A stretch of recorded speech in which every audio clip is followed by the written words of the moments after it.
Let's just get right to it, shall we? Welcome to this explainer. Today, we're totally bypassing the hype to look at the actual underlying structure of artificial intelligence. If you're a project manager, a developer, or a team lead trying to deliver on an AI initiative, you're in the right place. We're going to break down how to actually build and adopt AI using a really practical decision tool. But first, let's address a pretty painful reality for us builders. Why do so many AI projects just stall out or fail? I mean, we're seeing massive investments, incredible enthusiasm, and yet a staggering number of these projects never even make it to production. Or if they do, they totally fail to deliver on that promised business value. You've probably seen this firsthand, right? A team gets all fired up about some new large language model, they start building, and 6 months later, they're stuck in this endless cycle of tweaks with zero usable product to show for it. Well, the root cause usually boils down to scoping. Honestly, teams often just don't know what kind of AI they're actually building. They dive into development, treating AI like it's this single monolithic magic trick. They'll say, hey, let's just add AI to it, instead of actually defining the specific, functional type of intelligent system they need to solve their problem. Think about it. You wouldn't tell a construction crew to just build a building. You give them blueprints. You tell them if it's a house, a warehouse, or a massive skyscraper. But in AI, we kind of forget the blueprint. To fix this, we need a shared language. We can use a taxonomy, basically a classification system, based on the PMI-CPM-AI methodology. That stands for the Certified Professional in Managing AI. At the very heart of this methodology is the concept of an AI pattern.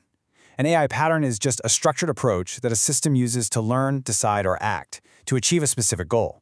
It categorizes literally all AI into distinct, repeatable problem-solving patterns. So we're not talking about the underlying code here. We're talking about the fundamental objective of what you're trying to create. And that brings us to the 7 patterns of AI taxonomy. Every single AI application out there, from your basic automated data sorter to a highly complex self-driving car, maps to one or more of these 7 foundational patterns. Once you understand this wheel, you basically have a master key for scoping and planning any AI project. So let's move through these pretty briskly. I'm going to group them together so you can see exactly how they function in the real world. Okay, moving clockwise. Our first group is all about profiling, perceiving, and engaging. We start with hyperpersonalization. Now, this isn't just broad marketing segmentation.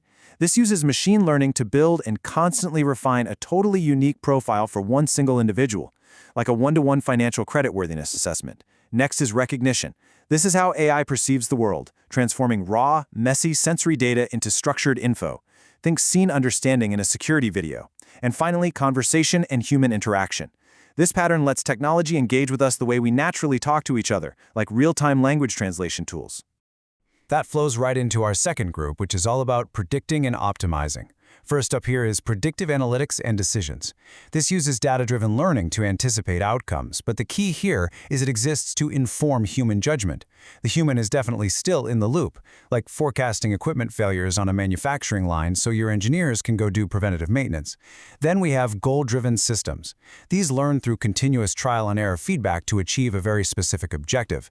You basically give it a goal and let it figure out the best way there, like dynamic route optimization for a global shipping fleet that's constantly tweaking its path for maximum efficiency. Finally, we round out the taxonomy with Group 3, independence and outliers. First is autonomous systems. Unlike predictive analytics, these systems actually perceive their environment and act toward defined goals with minimal human intervention. They're making active decisions, much like self-driving vehicles. And lastly, patterns and anomalies. This one learns what normal looks like in massive data sets, so it can immediately flag critical outliers. It finds that needle in the haystack you or I could never spot. Financial fraud detection is the classic example here, flagging a weird credit card transaction the millisecond it deviates from your normal spending habits. Okay, now here is where this framework completely shifts how you think about building. The real magic isn't just slapping labels on simple tools. The big breakthrough for us builders is recognizing that complex, real-world business solutions are almost never just one pattern. They combine or stack multiple patterns to get a complete, usable outcome. Treating a multi-pattern project as a single, generic AI effort? Yeah, that is exactly why budgets blow up and timelines stretch on forever. Let's use a running example to really lock this in. Say your executive team wants a product recommendation chatbot. If you treat that as one monolithic AI project, you're doomed. To actually build this thing, you're stacking 3 very distinct patterns. First, to manage the actual back-and-forth dialogue, you need the conversational and human interaction pattern. But conversation alone, that just gives you a generic FAQ bot. To actually tailor specific product results to that exact user, you have to stack the hyper-personalization pattern on top of it. And finally, if you want this bot to anticipate what they might need and suggest their next purchase, you have to wire in the predictive analytics and decision support pattern. You see? You aren't just building an AI chatbot. You're coordinating 3 interrelated AI components. Each one needs totally different data, different testing, and different teams. That is the massive payoff of using this framework. Once you actually break your project down into these specific patterns, your entire delivery strategy just clicks into place. First, you set realistic expectations. By mapping the right pattern to the business objective, your stakeholders know exactly what the system will and won't do. Second, you can choose the exact data strategy you need.